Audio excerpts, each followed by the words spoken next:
Welcome to target GS Telugu. మనం ప్రతిరోజు కూడా ఒక ప్రీవియస్ పేపర్ నుంచి ఎక్స్ప్లెయిన్ చేసుకుంటున్నాం. ఈరోజు ఇంగ్లీష్ గురించి స్టార్ట్ చేస్తున్నాను. చాలామంది ఇంగ్లీష్ గురించి భయపడుతున్నారు, ఇంగ్లీష్ ఎలా ఉంటుందో ఏంటని.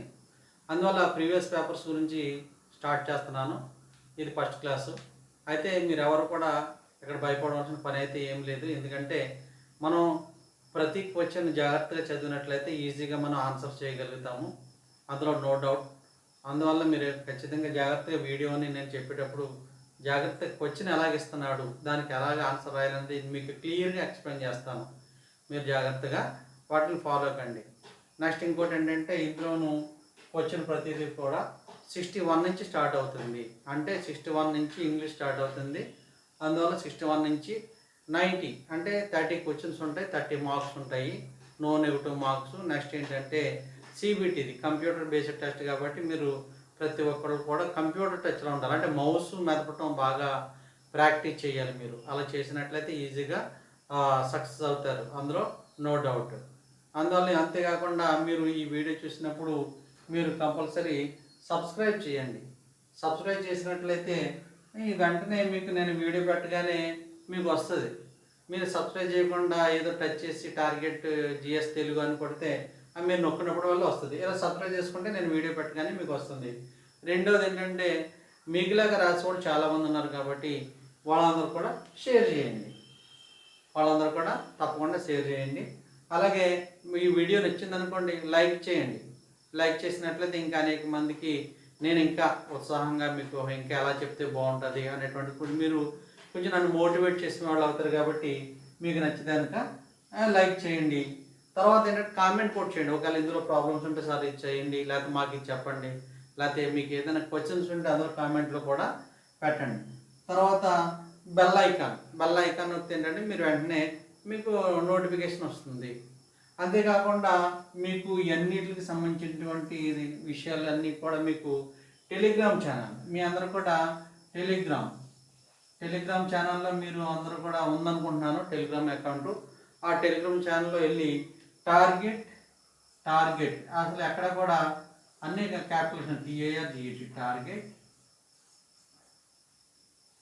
జిఎస్ తెలుగు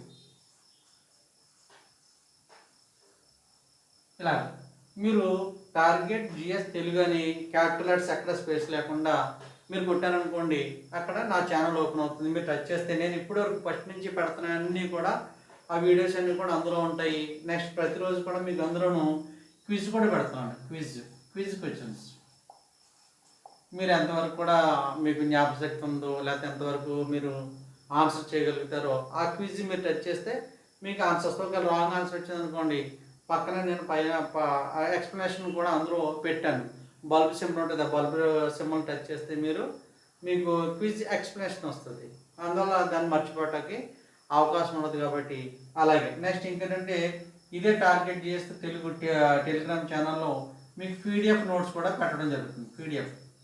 PDF నోట్స్ కూడా అందులో పెడుతున్నానండి. మీరు మీకు నోట్స్ కావాలంటే నోట్స్ ప్రతి చాప్టర్ వైజ్గా నేను మీకు పెడతాను. ప్రతి చాప్టర్ వైజ్ అన్నీ చెప్తాను, అన్నీ కవర్ చేస్తానండి. మీకు ఓన్లీ ఇది ఒకటే సైకాలజీ లేకపోతే ఇంగ్లీషో కాదు, మొత్తం ఎన్ని సబ్జెక్ట్ ఉంటాయండి మనకి. సైకాలజీ ఉంటుంది, తెలుగు ఉంటుంది, ఇంగ్లీష్ ఉంటుంది, మ్యాథ్స్ ఉంటుంది, అలాగే EVS సంబంధించినటువంటిది ఉంటుంది. అంటే 5 ఉంటాయి, 5 3 15 150 మార్కులు, 150 మార్క్స్. నో నెగిటివ్ మార్క్స్ కాబట్టి మీరు ఏదైనా కొంచెం అవగాహన ఉంటే ఆన్సర్ పెట్టేయచ్చు. అందులో PDF నోట్స్ కోసం మీరు PDF డౌన్లోడ్ చేసుకొని మీరు చదువుకోవచ్చు. మీకు చాలా ఉపయోగం ఉంటుంది. ప్రతి వాడు కూడా మీరు టార్గెట్ జిఎస్ తెలుగు అని మీరు అందరూ టెలిగ్రామ్ ఛానల్లో టైప్ చేసి మీకు వస్తుంది. కాబట్టి మీరు ప్రతిరోజు దాన్ని ఫాలో అయితే, ఉదయాన్నే నేను క్విజ్ పెడుతున్నాను. ఇంచుమించు 5 సబ్జెక్టులకి 5 questions, multiple choice questions. MCQ అంటే మల్టిపుల్ చాయిస్ క్వశ్చన్స్ పెడుతున్నాను. అందువల్ల మీరు దాన్ని ఫాలో అవ్వచ్చు. అలాగే మీకు నోట్స్ సంబంధించిన దానికి వీడియో సంబంధించిన నోట్స్ అంతా కూడా ఇందులో ఉంటుంది. కాబట్టి మీరు PDF డౌన్లోడ్ చేసుకొని చదువుకోవచ్చు. నెక్స్ట్ ఇంకోటి ఏంటంటే, 2025లోనే మొత్తం ఇంచుమించుగా మన 10 పేపర్స్ ఉన్నాయండి అందులో. అంటే 10 పేపర్స్ అంటే first batch, second batch 5 days జరిగింది అనుకోండి. మార్నింగ్ బ్యాచ్కి ఒక పేపర్ ఉంటుంది, ఈవినింగ్ బ్యాచ్కి ఒక పేపర్ ఉంటుంది. అలాగా 10 మందికి 10 బ్యాచ్లు 10 బ్యాచ్లు 10 పేపర్లు ఉంటాయండి. అంటే ఆర్డర్ మాత్రం అదే ఉంటుంది, కానీ క్వశ్చన్స్ అన్నీ వేరు వేరు బ్యాచ్కి మారిపోతూ ఉంటుంది. అందువల్ల కేవలం 2025లోనే మనకు 10 పేపర్స్ అవైలబుల్గా ఉన్నాయి. అంటే ఇవన్నీ ఎక్స్ప్లెయిన్ చేసేసరికి మీకు ఇంచుమించుగా చాలా అవగాహన వచ్చేస్తుంది. మీరు క్వాలిఫై అయ్యే మార్క్స్ ఈజీగా పొందవచ్చు. అందువల్ల మీరు జాగ్రత్త అర్థం చేసుకొని మీరు యూట్యూబ్ ఛానల్ చూడండి, షార్ట్స్ కూడా పెడుతున్నాను. యూట్యూబ్ ఛానల్లో సబ్స్క్రైబ్ చేసుకోండి, తర్వాత షేర్ చేయండి, లైక్ చేయండి, కామెంట్ చేయండి, మీకు బెల్ ఐకాన్ కూడా నొక్కండి. అలాగే టెలిగ్రామ్ ఛానల్లోకి వెళ్ళి టార్గెట్ జిఎస్ తెలుగు అని కొట్టండి. క్విజ్ ప్రతిరోజు క్విజ్ ఫాలో కండి. అలాగే మీకు నోట్స్ కోసం దేనికైనా ప్రతి టాపిక్ కోసం పీడిఎఫ్ డౌన్లోడ్ చేసుకొని చదువుకోండి. ఇప్పుడు మనం ఈరోజు ఇంగ్లీష్ ప్రీవియస్ పేపర్ డిస్కస్ చేద్దాం. ఎగ్జామినేషన్లో అంతా కూడా కంప్యూటర్ బేస్డ్ టెస్ట్.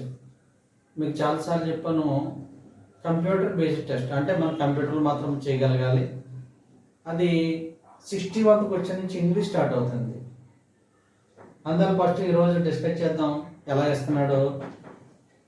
ఈ had a reputation for being a tireless, careful and correct worker. Question బాగా అర్థం చేసుకోండి. He had a reputation for being a tireless, careful and correct worker. అంటే tireless కాదు, అంటే అతను అలసట చెందడు, కేర్ఫుల్ చాలా జాగ్రత్త పరుడు, తర్వాత అలాగే అండ్ కరెక్ట్ వర్కర్ ఖచ్చితంగా పనిచేసేటువంటి వ్యక్తి అని చెప్పాడు. ఇక్కడ క్వశ్చన్ ఏంటంటే choose the strong synonym that best replaces the underlined phrase అండి. అంటే ఇక్కడ అండర్లైన్ చేసినటువంటి దీన్ని మరి రీప్లేస్ చేయాలంటే ఇందులో స్ట్రాంగ్ సినానిమ్ ఏది అని అడుగుతున్నాడు. ఇందులో మనం చూసినట్లయితే ఫస్ట్గా క్యాజువల్ అంటే ఏంటంటే మనం మామూలుగా ఇప్పుడు సాధారణంగా అంటాం. క్యాజువల్ అంటే సాధారణంగా అంటాం, అంటే relax.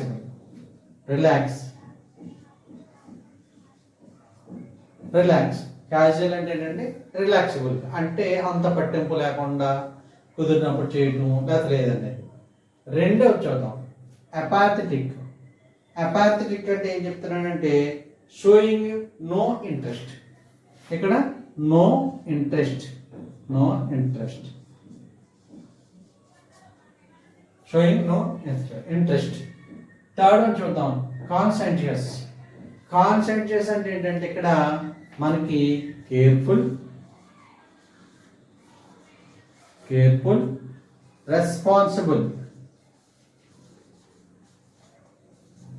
Responsible and hard worker. కష్టపడడం చేస్తాడు, హార్డ్ వర్కర్. ఎప్పుడు చూద్దాం అండి. కాన్సెంట్రేట్ అంటే careful, responsible and hard worker. Immoral అంటే ఏంటంటే నాట్ ఫాలోయింగ్. మోరల్ అంటే నీతి గలడు, ఇమ్మోరల్ అంటే అదేమి పట్టించుకోకుండా ఉండేవాడు. అంటే నాట్ ఫాలోయింగ్, చెప్పిన దాన్ని ఏమి పట్టించుకోకుండా, నాట్ ఫాలోయింగ్. ఇప్పుడు చూసాడు మనం ఏం లేదు, వీటి యొక్క మీనింగ్స్ మనకు అర్థమైతే ఈజీగా మనం దాన్ని ఆన్సర్ రాయగలుగుతాం. ఇప్పుడు చూడండి ఇక్కడ స్ట్రాంగ్ సినానిమ్. ఇక్కడ ఏమన్నాడు? Tyreless, careful and correct worker. అంటే ఇక్కడ దేనిది కరెక్ట్ ఆన్సర్ ఉందని మనకి చూడండి. కాన్సెంట్రేషన్లో కేర్ఫుల్, రెస్పాన్సిబుల్, హార్డ్ వర్కర్ అని మీనింగ్ ఇస్తుంది కాబట్టి ఇది కరెక్ట్ ఆన్సర్ ఇది అవుతుంది. అర్థమైంది కదండి. అంటే మనం దేనికైనా ఆన్సర్ చేయాలంటే క్వశ్చన్ కరెక్ట్గా జాగ్రత్తగా అర్థం చేసుకుంటూ చదవాలి. కేవలం ఏదో తెలుగు మీడియం అని భయపడడం పని ఏం లేదు, మనం ఈజీగానే ఉంటుంది.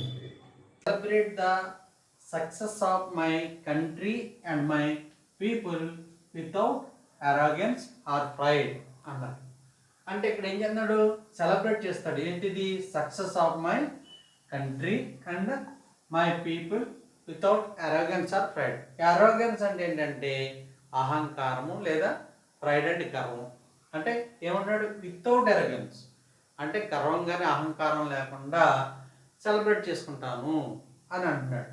అంటే ఇక్కడ క్వశ్చన్ ఏంటి చూస్తే మనం ఇక్కడ choose the antonym of the underline part అన్నాడు.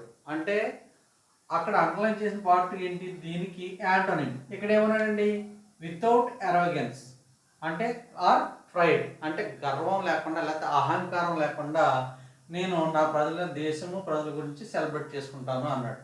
అంటే వితౌట్ అరోగెన్స్ అంటే ఏంటండి, అహంకారం లేకుండా అన్నాడు. అంటే ఇప్పుడు మరి ఇక్కడ ఆప్షన్స్ 4 ఇచ్చాడు. ఫస్ట్ వన్ లౌడ్లీ ఇచ్చాడు, second one quickly, third one proudly, fourth one angrily. Angrily అంటే ఇప్పుడు చూడండి, లౌడ్లీ అంటే ఏంటి, సౌండ్ అన్నమాట, అంటే గట్టిగా, లౌడ్లీ అంటే గట్టిగా. అలా క్విక్లీ అంటే ఏంటి, త్వరగా. లౌడ్లీ అంటే గట్టిగా అంటే గట్టిగా అనుకున్నాం, గట్టిగా. క్విక్లీ త్వరగా. ప్రౌడ్లీ అంటే ఏంటి, గర్వంగా. యాంగర్లీ అంటే కోపంగా. ఇప్పుడు క్వశ్చన్ జాగ్రత్తగా చూడండి. Choose the antonym of the underline part. Underline part ఇదండి, వితౌట్ అరోగెన్స్ ఆర్ ప్రైడ్. అంటే వితౌట్ అరోగెన్స్ అంటే అహంకారం లేకుండా లేదంటే గర్వం లేకుండా సెలబ్రేట్ చేసుకుంటాను అన్నాడు. వీడు ఏం చూడు, దానికి యాంటోనిమ్ అంటే వ్యతిరేక పదం ఏది అని అడుగుతున్నాడు. అంటే లౌడ్లీ గట్టిగా, ఇది కానే కాదు. క్విక్లీ త్వరగా కాదు. ప్రౌడ్లీ ఇక్కడ చూడు, వితౌట్ అరోగెన్స్ ఆర్ ప్రైడ్ అన్నాడు, గర్వం లేకుండా జరుపుకుంటున్నాడు. ఇక్కడ ఏముంది, గర్వంగా అంటే గొప్పతనంగా జరపడం, గర్వించదగ్గట్టుగా చేస్తాను, సెలబ్రేట్ చేస్తాను అని అంటున్నాడు. కాబట్టి ప్రౌడ్లీ రైట్ ఆన్సర్. అలాగే యాంగర్లీ అంటే కోపంగా, అంటే ఇది కూడా రాంగ్ ఆన్సర్. ఇప్పుడు అర్థమైంది కదండి, ఈజీగా. అంటే మనం ఎప్పుడు కూడా క్వశ్చన్ జాగ్రత్తగా మనం అర్థం చేసుకోవాలి. అర్థం చేసుకుంటే చాలా ఈజీగానే ఉంటుంది. Choose from the following phrases a common idiom meaning to disappear completely without a trace. చూడండి, ఈడియం అంటే ఇది ఒక విగ్రహ వాక్యం అంటే తెలుగులో. Disappear completely without a trace అంటే డిజపియర్డ్ అంటే మాయమైపోయాడు, కంప్లీట్గా వితౌట్ ఏ ట్రేస్ కనీసం ట్రేస్ చేయటం ఆచూకీ కూడా తెలియకుండా మాయమైపోయాడు అని ఇచ్చాడు. అంటే ఇక్కడ ఏం చేయాలి మనం, choose from the following phrase a common ఈడియం meaning ఇది ఉంది, వితౌట్ ట్రేస్. ఇప్పుడు ఇందులో దానికి సమానమైనది ఏంటంటే ఏది కామన్గా ఏది వస్తుందని చూద్దాం. ఫస్ట్ వన్ ఏంటి, డిజాల్వ్డ్ ఇంటూ ఏ పడిల్. డిజాల్వ్డ్ ఇంటూ ఏ పడిల్ అంటే ఇంటి ద్రవ రూపంలో మార్పడం అండి. డిజాల్వ్డ్ ఇంటూ ఏ పడిల్ అంటే ద్రవ రూపంలోకి మారిపోవటం అని అర్థం. డిజాల్వ్డ్ ఇంటూ ఏ పడిల్ అంటే ద్రవ రూపంలోకి, ద్రవం అంటే వాటర్ కానీ వాటర్ చెడు ద్రవ రూపంలో.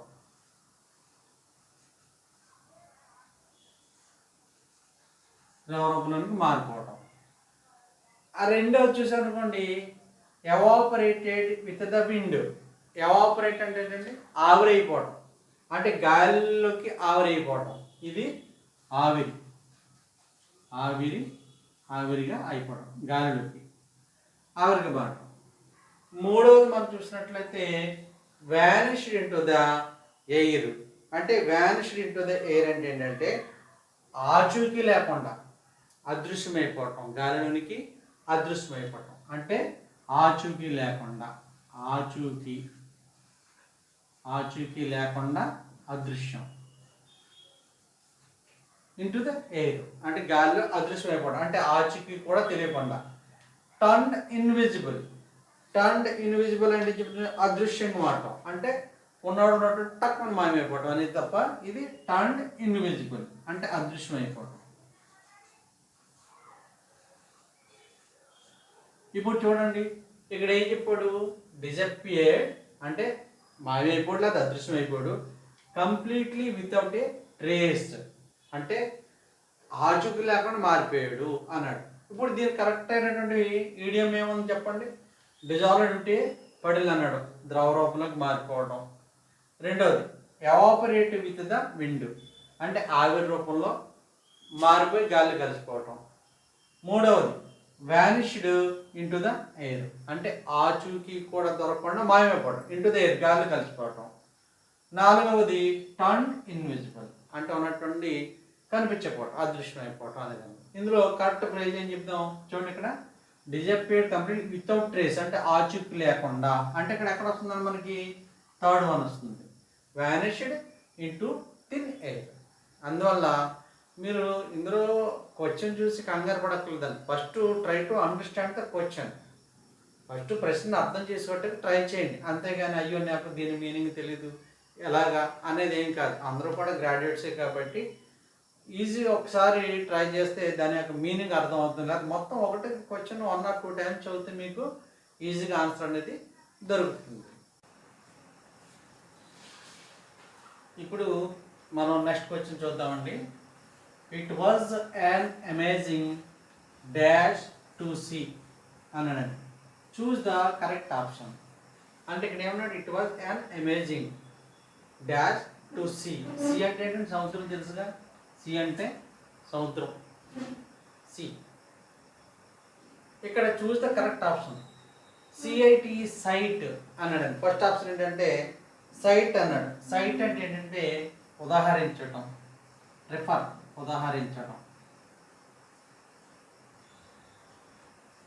ఉదాహరించడం అంటే రిఫర్, రిఫర్ అండి.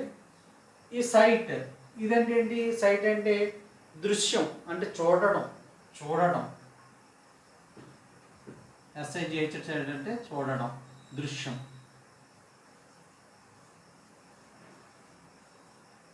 మూడవది సైట్ అంటే ఏంటండి, స్థలం లేదా ప్రదేశం, స్థలం లేదా ప్రదేశం. ఈ సైట్ అంటే అసలు దీనికి డిక్షనరీలోనే మీనింగ్ లేదండి, అంటే నో మీనింగ్, అంటే ఏదో ప్రొనౌన్సియేషన్ అలా అన్నాడు తప్ప, రాశాడు తప్ప మీ అన్నాడు, నో మీనింగ్. దీనికి అసలు అర్థం లేదండి. అసలు సిఐ జస్ట్ ఏదో అంటే ఇవన్నీ కలవాలని చెప్పేసి సైట్ సైట్ సైట్ సైట్ అని కలవాలని చెప్పేసి అటు ఇచ్చాడు తప్ప దీనికి అసలు డిక్షనరీలోనే మీనింగ్ లేదండి. ఇప్పుడు చూడండి, సిఐటి సైట్ అంటే రిఫర్ చేయటం, ఉదాహరించటం. ఇక్కడ ఏమన్నాడు, ఇట్ వాజ్ అమేజింగ్, అంటే amazing to see dash to see, అంటే సముద్రాన్ని ఏం చేస్తాం, చూడటం. సైట్ అంటే దృశ్యం, అంటే చూడటం. SIGH సైట్ అంటే చూడటం. ఈ దృశ్యం అంటే ఆ సముద్రం, అక్కడ ఉన్నటువంటి ఆ ప్రదేశాన్ని అలను చూస్తే చాలా అమేజింగ్ అనిపించింది నాకు, అంటే చాలా ఆశ్చర్యంగా అనిపించింది, అమేజింగ్ అనిపించింది అని అర్థం. అంటే సైట్ అంటే ఇక్కడ ఉదాహరించడం అనేది ఇది రాంగ్. రెండవది ఏంటి, సైట్ అంటే చూడటం. It was an amazing sight to see, అంటే సముద్రాన్ని చూడటం చాలా నాకు అమేజింగ్ అనిపించింది, అంటే ఆశ్చర్యంగా, అంటే ఒక రకమైన ఫీలింగ్ అనమాట, అనిపించింది అని చెప్తాం. సైట్, SIT సైట్ అంటే మనం ఇళ్ల స్థలాలు వీటిని ప్రదేశాలను కూడా మనం SIT సైట్ అంటామండి. అలాగే CIGH సైట్ అంటే చెప్పాను కదా ఆల్రెడీ, ఇది డిక్షనరీలో నో మీనింగ్, అంటే ఇవన్నీ కూడా ఇలాగా బాగుంది, ప్రొనౌన్సియేషన్ బాగుంది కాబట్టి అలా కలపకుండా చెప్పాడు. ఇప్పుడు అర్థమైందండి, it was an amazing sight to see, అంటే this is the right answer. ఈ మూడు కూడా తప్పు. నెక్స్ట్ క్వశ్చన్ చూద్దామండి మనం. When I am driving I always wear dash if it's very bright and sunny. Marks చూద్దాం. When I am driving I always wear dash if it's very bright and sunny అంటాడు. అక్కడ ఏమంటాడంటే, నేను driving చేసేటప్పుడు ప్రతిసారి కూడా wear, if it's very bright అంటే ఎప్పుడు బాగా ప్రకాశవంతంగా ఉందో, అండ్ సన్నీ మధ్యాహ్నం టైంలో కానీ లేకపోతే ఎండ ఎక్కువ ఉన్నప్పుడు కానీ బాగా బ్రైట్గా ఉంటుంది కదా, ఐ ఆల్వేజ్ వేర్ డాష్ అన్నాడు. ఆ డాష్లో ఏం చూద్దాం, చూస్ the correct compound word that fits in the blank. ఈ బ్లాంక్లో కరెక్ట్గా ఫిట్ అయ్యేటట్టు కాంపౌండ్ వర్డ్ ఏది అని అడుగుతున్నాడు. అక్కడ ఇక్కడ చూద్దాం చూడండి, ఏ సీట్ బెల్ట్ అన్నాడు. అంటే డ్రైవింగ్లో సీట్ బెల్ట్ కాదు, అంటే సీట్ బెల్ట్ అనుకోవటానికి అవకాశం ఉందండి. ఇక్కడ ఏమన్నాడు, if it's very bright and Sunny, ఎండగా ఉన్నప్పుడు సీట్ బెల్ట్కి దానికి సంబంధం ఏముంటుంది, ఉండదు, అంటే ఇది తప్పు. రెండవది స్పెక్టికల్స్. స్పెక్టికల్స్ అంటే ఏంటంటే కళ్ళజోడు. మనం చదవటానికి చూడటానికి అన్నిటికీ మనం పెట్టుకుంటే ప్రతిరోజు ధరించే దాన్ని కళ్ళజోడిని స్పెక్టికల్స్ అంటాం. కళ్ళజోడిని ఏమంటే అర్థమైందండి. ఇది కాదు. మూడవది సన్ గ్లాసెస్. సన్ గ్లాసెస్ ఏంటంటే అది ఇట్ ఈజ్ డార్క్నెస్ ఇస్తుంది. సన్ గ్లాసెస్ అంటే మనకి ఇక్కడ ఏముంటుందంటే dark glasses own to protect ice from sunlight. ఇక్కడ సన్ గ్లాసెస్ అంటే సన్లైట్ని ప్రొటెక్ట్ చేయడానికి ఇది డార్క్గా ఉంటాయి. అంటే బ్లాక్ కళ్ళజోడు పెడతాం చూసారా, దాన్ని సన్ గ్లాసెస్ అంటాం. అంటే సూర్యుడి కాంతి ఎంత ఉన్నా కూడా బ్రైట్గా ఉన్నా కూడా మనకి ఈ కళ్ళకి ఏమవుతుంది కాబట్టి ఇప్పుడు అన్నాడు if it's very bright and Sunny, బాగా ఎండ ఉన్నప్పుడు బాగా ప్రకాశవంతంగా వెలుగెక్కున్నప్పుడు నేను ప్రతిసారి కూడా ధరిస్తాను ఏమన్నాడు. ఏంటంటే సన్ గ్లాసెస్. నెక్స్ట్ గగుల్స్ అంటే ఏంటో. గగుల్స్ అంటే ఏంటంటే మనం స్విమ్మింగ్ చేసినప్పుడు పెట్టుకుంటారు కదండి. స్విమ్మింగ్ చేసినప్పుడు డై చేసినప్పుడు సముద్రం లోపలికి వెళ్తూ ఉంటారు చూసారా, అలాంటప్పుడు పెడతారు కదా. అంటే protective eyewear used for swimming. అలాగే ఏంటంటే ఇంకేముంటుంది హ్యాబిటేషన్ ల్యాబొరేటరీస్. ఇక్కడ ఏముందండి మళ్ళీ ఒకసారి చూద్దాం. సీట్ బెల్ట్ అయితే ఈ ఎండలో వెళ్ళేటప్పుడు సీట్ బెల్ట్ అవసరం ఉండదు. రెండవది స్పెక్టికల్స్ అన్నాడు. అంటే ప్రతిరోజు మనం నిత్యం ధరించే కళ్ళజోడిని స్పెక్టికల్స్ అంటాం. మూడవది సన్ గ్లాసెస్ అంటే ఐస్ ప్రొటెక్ట్ ఫ్రమ్ సన్లైట్. అంటే డార్క్ గ్లాసెస్ ఇవన్నీ కూడా. అంటే బ్లాక్ కలర్ ఉన్నటువంటి కళ్ళజోడు, నల్ల కళ్ళజోడు పడుతుంటారు కదండి, అది ఎండ పడకుండా దాన్ని సన్ గ్లాస్ అంటారు. గగుల్స్ అంటే ఏంటంటే ఇవి ప్రొటెక్ట్ చేస్తాయి. I protect. ఎప్పుడు స్విమ్మింగ్ చేసినప్పుడు నీటిలో దిగినప్పుడు ఇస్తారు కదండి, వాడు పెట్టుకున్న వాటిని గగుల్స్ అనొచ్చు. అలాగే ల్యాబొరేటరీస్లో అంటే సపోజ్ ప్రయోగాలు చేసినప్పుడు గమని అవన్నీ యాసిడ్స్ అన్నీ కూడా రియాక్షన్ ఇస్తాయి కాబట్టి అటువంటి టైంలో పెట్టుకోవచ్చు. అలాగే కొన్ని స్పోర్ట్స్ అన్నప్పుడు మొఖానికి తగలకుండా కళ్ళకి కళ్ళజోళ్ళు పెట్టుకుంటారు. అవన్నీ కూడా గగుల్స్లోకి వస్తాయి. అంటే ఇప్పుడు మనకి ఏం సూట్ అవుతుంది చూడండి. కాంపౌండ్ వర్డ్ వచ్చేసరికి when I am driving I always wear ఏమొస్తుందండి sunglasses. I always wear sunglasses if it's very bright and sunny. అంటే దీని రైట్ ఆన్సర్ ఇది అవుతుంది. గూగుల్స్ అనేది మాత్రం ఇది కాదు. అర్థమైందండి. అంటే ఇందులో భయపడవలసినటువంటి విషయం అయితే ఏమీ ఉండదు. జాగ్రత్తగా మనం క్వశ్చన్ని అర్థం చేసుకున్నట్లయితే ఆన్సర్ని మనం ఈజీగా రాయటానికి అవకాశం ఉంది. నెక్స్ట్ క్వశ్చన్ చూద్దామండి. 66. She has a heart of stone. She has a heart of stone. Choose the correct figure of speech used in the above sentence. ఇందులో కరెక్ట్ స్పీచ్ ఏంటి అంటున్నాడు. ఇక్కడ ఏంటి అపాస్ట్రఫీ, సిమిలే, మెటాఫర్, పన్ అన్నాడు. అంటే ఇక్కడ she has a heart of stone అంటే ఏంటి, ఆమె హృదయం కఠినమైంది అంటే దయ కానీ జాలి కానీ లేనిది అని అర్థం. She has a heart of stone అంతేగాని ఆమె రాయని కాదండి అక్కడ అర్థం. అక్కడ ఏంటి అర్థం ఏంటంటే she has a heart of stone, ఆమె చాలా కఠినమైన మనసు కలిగింది, లేకపోతే జాలి లేని దయ లేనటువంటి ఆమె అని అర్థం అక్కడ. అయితే ఇక్కడ ఏమన్నాడంటే ఇక్కడ choose the correct figure of speech. Correct figure of speech used in the above sentence. ఇందులో ఉపయోగించింది ఏంటంటే చూద్దాం. అపాస్ట్రఫీ అంటే ఏంటంటే సంబోధించడం.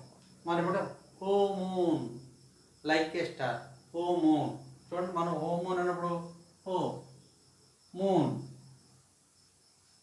అంటే అపాస్ట్రఫీ అంటే ఏంటి పైన పెట్టడం అంటే యొక్క అని అర్థం వస్తుంది అపాస్ట్రఫీ.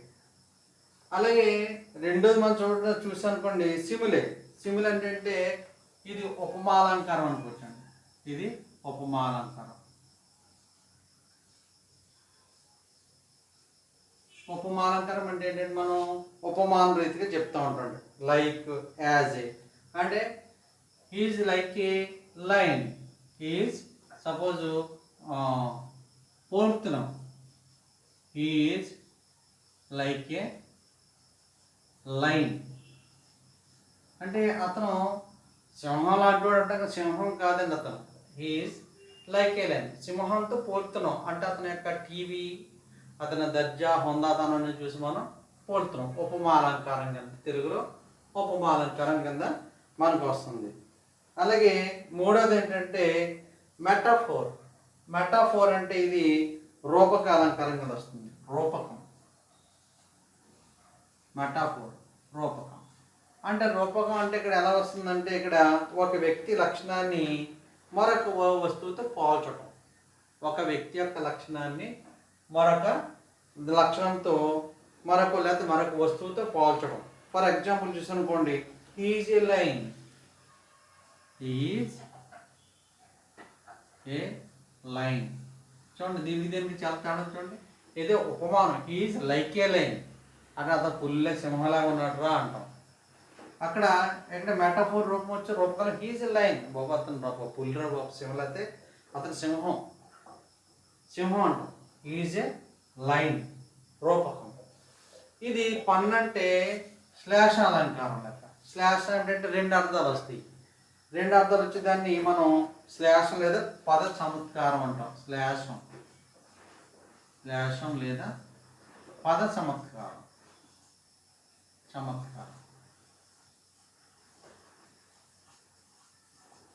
అంటే డబల్ మీనింగ్స్ వస్తాయి రెండు. ఇక్కడ మనం చూసినట్లయితే ఎలా ఉందంటే, ఎగ్జాంపుల్ ఏంటంటే టూ టైర్డ్. టైర్డ్. ఇంకోటి ఏంది టూ టైర్డ్.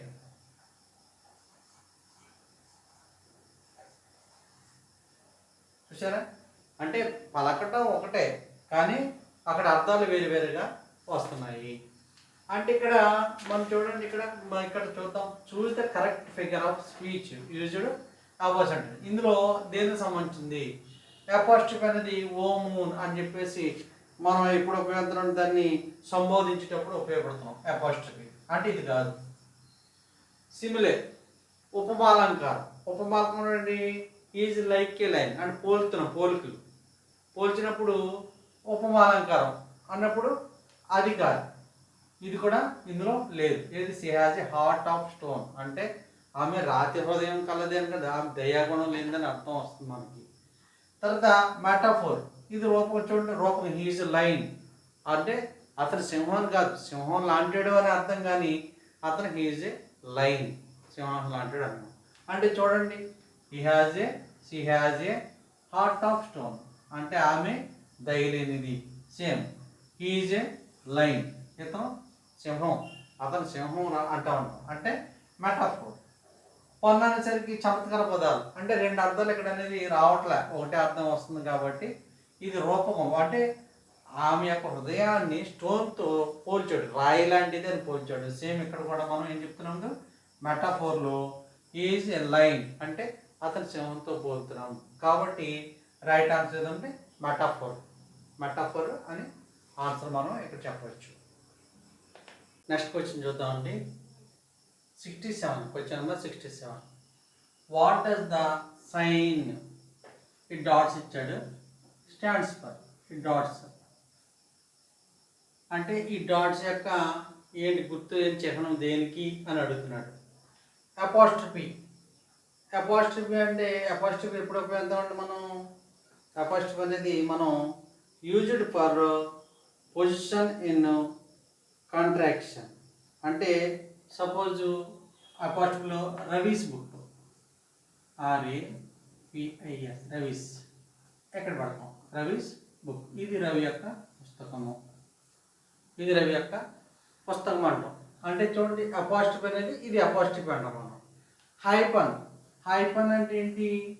ఏదైనా రెండు వర్డ్స్ని జాయిన్ చేసినప్పుడు మనం హైపన్ని ఉపయోగిస్తాం. సపోజ్ వెల్ నోన్ బాగా తెలుసు, వెల్ నోన్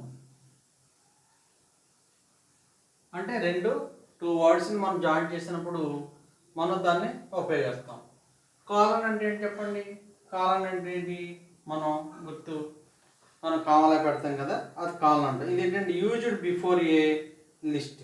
కాలన్ అంటే used before a list. Colon ఏంటి? రెండు చుక్కలు పెడతాం కదా, ఏదైనా ఒక లిస్ట్ ఇవ్వాలనుకోండి. సపోజ్ లిస్ట్, LIST లిస్ట్ అని పెట్టి చుక్కలు పెట్టి ఏం చెప్తాం? బుక్కు, పెన్సిల్, ఎరేజర్, ఇలా ఈ కాలం, ఇది కాలం అంటాం.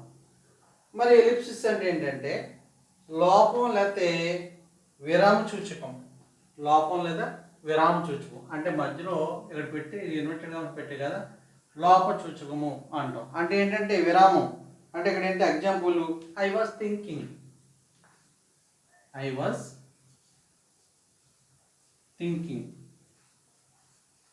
పెట్టి అంటే నేను ఆలోచిస్తూనే ఉన్నాను. అంటే ఇక్కడ ఎలిప్సిస్ అంటే ఏంటంటే మనకి ఎలిప్సిస్ అంటే ఈ డాట్స్ అనమాట. డాట్స్ అనేది మనం ఎలిప్సిస్ పెడతాం. అంటే ఐ వాజ్ థింకింగ్ అంటే ఆల్రెడీ ఇప్పుడు స్టార్ట్ అయింది కానీ ఇంకా కంటిన్యూ అవుతూనే ఉంది, పాస్ట్ కంటిన్యూస్లో ఉంది ఇక్కడ. అది అర్థమవుతుందండి. అంటే అపాస్ట్రఫీ ఏమో ఎప్పుడు కూడా మనం పైన సెమికోలన్ పైన పెడతాం, అంటే యొక్క అని అర్థం వస్తుంది. హైపర్ అంటే గీత, ఈ గీతని మనం ఏదైనా రెండు వర్డ్స్ని కమెంట్ చేసేటప్పుడు వెల్ నోన్ అలా పెడతాం.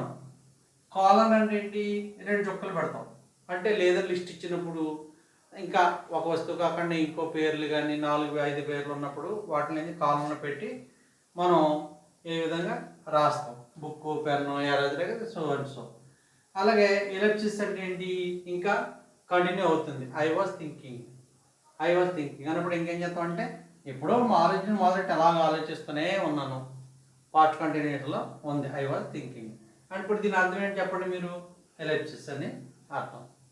నెక్స్ట్ క్వశ్చన్ మనం చూద్దామండి. 68. చూస్ the correct order of the given words as they appear in the dictionary. అంటే డిక్షనరీలో వర్డ్స్ ఎలాగైతే కంపోజ్ చేస్తారో ఆ విధంగా ఇవి ఆర్డర్ ఏమని చెప్తున్నాడు. ఫస్ట్ ఏది వస్తుంది, సెకండ్ ఏది వస్తుంది, థర్డ్ ఏది వస్తుంది, ఫోర్త్ ఏది వస్తుంది అని చెప్తున్నాడు. అంటే మనం ఎలాగ ఉంటుందండి డిక్షనరీలో ఆల్ఫాబెటికల్ ఆర్డర్లో వస్తుంది. సపోజ్ ఫస్ట్ ఏ వచ్చింది అనుకోండి, తర్వాత ఏఏ, తర్వాత ఏబి, ఏసి, ఏడి అలా వస్తుంది. అవన్నీ ఏ జెడ్ వరకు అయిపోయిన తర్వాత మళ్ళీ బిఏ, బీబీ, బీసీ, బీడి అలా వస్తుంటాయి. అంటే ఇక్కడ మనం ఫస్ట్ చూసాం అనుకోండి, ఫస్ట్ అన్నింటిలో 3-4 చూస్తే ఇంచుమించు ఒకలాగా ఉన్నాయి. చూడండి ఇందులో సిఓఎన్ఎఫ్ కామన్గా ఉన్నాయి, ఇందులో కూడా సిఓఎన్ఎఫ్ కామన్గా ఉన్నాయి, ఇందులో కూడా సిఓఎన్ఎఫ్ కామన్గా ఉన్నాయి, సిఓఎన్ఎఫ్ కామన్గా ఉన్నాయి. ఇప్పుడు మనం ఈ 4 4 లెటర్స్ కూడా సిఓఎన్ఎఫ్ అనే కామన్ ఉన్నాయి కూడా అక్కడి నుంచి మనం తీసుకోలేము. అంటే ఫస్ట్ వర్డ్ ఏది, సెకండ్ వర్డ్ ఏది మనం డిసైడ్ చేయలేం. ఇప్పుడు చూద్దాం. ఇక్కడేమో యు ఉందండి, ఇక్కడ ఆర్ ఉంది, ఇక్కడేమో ఓ ఉంది, ఇక్కడ ఐ ఉంది. ఇప్పుడు చూడండి ఆ ఏబిసిడీల ఆర్డర్లో ఆల్ఫాబెటిక్ ఆర్డర్లో యు ఫస్ట్ వస్తుందా, ఆర్ ఫస్ట్ వస్తుందా, ఓ వస్తుందా, ఐ వస్తుందా? చూడండి ఫస్ట్ మనం ఏబిసిడీ లెక్క పెట్టాం అనుకోండి, ఏ బి సి డి ఈ ఎఫ్ జి హెచ్ ఐ వచ్చింది ఫస్ట్. అంటే ఇది ఒకటి ఫస్ట్. జే కే ఎల్ ఎం ఎన్ ఓ వచ్చింది 2. తర్వాత పి క్యూ ఆర్ 3 వచ్చింది. ఎస్ టి యు ఇది 4 వచ్చింది. చూసారండి. అంటే ఆల్ఫాబెటిక్ ఆర్డర్లో చాలా ఈజీ ఇది. Choose the correct order of the given words as they appear in the dictionary. డిక్షనరీలో ఎలా చూస్తే అందరికి అలవాటు ఉంటుంది సాధారణంగా. ఇది పెద్ద కష్టమైన ప్రశ్న అయితే కాదు. అర్థమైందండి. ఈ 4 మనకి అన్నీ కూడా ఈక్వల్ ఉన్నాయి కాబట్టి మనం ఇక్కడ వరకు ఏం డిసైడ్ చేయలేం కాబట్టి ఈ 5th లెటర్ నుంచి మనం డిసైడ్ చేయగలుగుతాం దీన్ని ఆల్ఫాబెటికల్ ఆర్డర్లో. అంటే ఫస్ట్ ఐ వస్తుంది, తర్వాత ఓ వస్తుంది, ఆర్ వస్తుంది, తర్వాత యూ వస్తుంది. అంటే ఈ ఆర్డర్లో ఎలా వస్తుందంటే కింద నుంచి డిసిబిఏ అని అర్థం. అందులో ఇచ్చేటన్నాడు. ఇందులో మనం ఏమవుతాం డిసిబిఏ అంటే ఎక్కడైతే ఉన్నాయో అది రైట్ ఆన్సర్. క్వశ్చన్ చూద్దామండి. The correct order in a formal letter is. Formal letter అంటే ఏంటో తెలుసండి మీకు? ఫార్మల్ లెటర్ అంటే ఒక అధికారికి రాసినప్పుడు కానీ, ఒక కార్యాలయానికి రాసినప్పుడు కానీ, ఒక సంస్థకు రాసినప్పుడు కానీ రాసే లెటర్ని ఫార్మల్ లెటర్ అంటారు. సపోజ్ లీవ్ లెటర్ మనం ఎంఈఓ గారికి రాస్తాం అనుకోండి, లేకపోతే హెచ్ఎంకి రాస్తాం అనుకోండి, లీవ్ లెటర్ అంటాం. అంటే ఇక్కడ ఏమన్నాడు, correct order in a formal letter అన్నాడు. ఫార్మల్ లెటర్లు ఎలా వాడతాం? First body, date, signature, address, subscription, salutation. రెండోది date, subscription, salutation, body, signature, address. మూడోది ఏంటి? Date, address, salutation, subscription and signature and body. నాలుగవది date, address, salutation, body, subscription, signature అంటారు. అయితే ఇప్పుడు ఇందులో ఏది కరెక్టో మనం చూద్దాం. సపోజ్ మనం ఎంఈఓ గారికి ఎవరికో లెటర్ రాస్తాం సెలవు గురించి. ఫస్ట్ ఏం చేస్తాం? డేట్ వేస్తాం. ఏమండి? ఫస్ట్ డేట్ వేస్తాం. ఇక్కడ ఏం చేస్తాం మనం? ఆయన్ని అడ్రస్ రాస్తాం. సపోజ్ టు ద ఎంఈఓ అని రాసి సోర్స్ అని అడ్రస్ రాస్తాం. ఇక్కడ అడ్రస్ తర్వాత ఏం చేస్తాం? ఇక్కడ రెస్పెక్టెడ్ సార్ అని రాస్తాం. రెస్పెక్టెడ్ సార్ అని రాస్తాం. రాసిన తర్వాత ఇక్కడ ఏం చేస్తామండి? మ్యాట్ రాస్తాం. ఐఆమ్ అని రాసి ఐఆమ్ అని సోన్స్ అని రాసి మన బాడీ రాస్తాం. రాసిన తర్వాత కింద ఏం చేస్తాం? యువర్స్ ఫెయిత్ఫుల్లీ కానీ యువర్స్ సిన్సియర్లీ కానీ ఏదో రాసి ఇక్కడ ఏం చేస్తాం? మనం సంతకం పెడతాం కదండి. సంతకం పెడతాం, సిగ్నేచర్ పెడతాం అవునండి. ఇప్పుడు చూద్దాం. ఫస్ట్ ఏమొచ్చిందండి? డేట్ వచ్చింది. ఫస్ట్ డేట్ వచ్చింది. తర్వాత ఏమొచ్చిందండి? తర్వాత ఇక్కడ అడ్రస్ వచ్చింది. అడ్రస్ వచ్చింది. తర్వాత ఏమొచ్చిందండి? రెస్పెక్టెడ్ సార్ అంటే సాల్యుటేషన్ వచ్చింది. సాల్యుటేషన్. తర్వాత ఏమొచ్చిందండి? బాడీ వచ్చింది. తర్వాత గౌరవార్థం ముగింపులో మనం ధన్యవాదాలు చెప్తే కదండి యువర్స్ ఫెయిత్ఫుల్లీ అంటే subscription.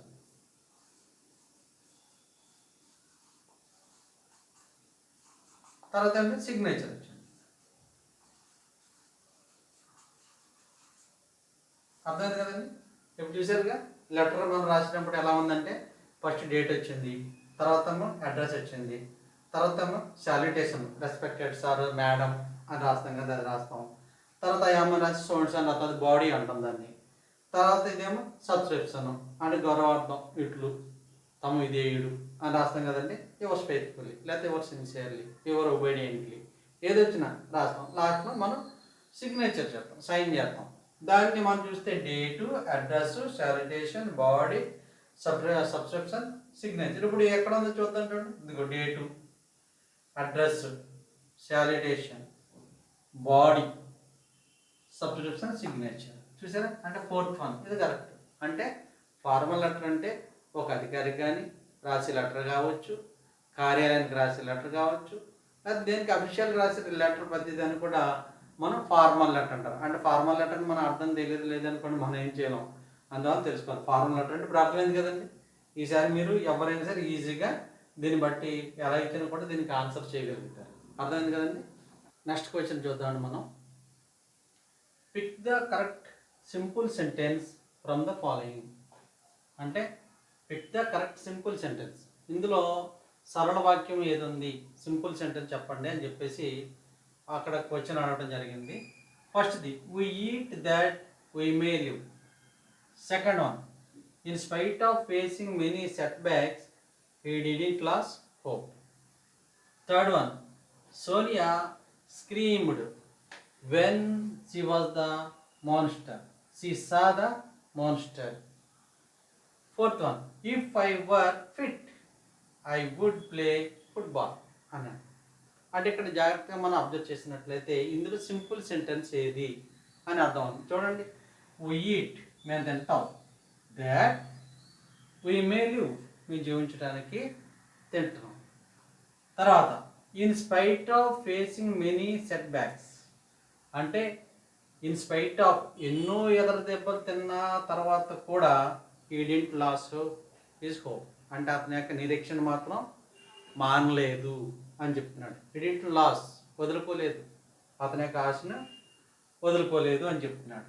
Next seventh one, Sonia screamed అంటే కేకలు వేసింది. సోనియా స్క్రీమ్డ్ అంటే కేకలాడి. When she saw the monster అంటే రాక్షసుని చూసారు కానీ బాబోయ్ బాబోయ్ అని కేకలు వేసిందంట. వెన్ అని చెప్పి. తర్వాత ఫోర్త్ వన్ చూస్తే, ఇఫ్ ఐ వర్ ఫిట్ నేను ఆరోగ్యంగా ఉండుంటే ఐ వుడ్ ప్లే ఫుట్బాల్. చూడండి, ఇక్కడ వరకు ఒక సెంటెన్స్ ఇక్కడ వరకు ఒక సెంటెన్స్ వచ్చింది. అలాగే చూడండి ఇక్కడ కూడా ఒక సెంటెన్స్, ఇది ఒక సెంటెన్స్. అంటే దట్ ఇక్కడ వెన్, ఇక్కడ వుడ్, ఐ వుడ్ ప్లే. కానీ ఇక్కడ చూడండి in spite of facing many set backs ఈ డిడ్ంట్ లాస్ హోప్.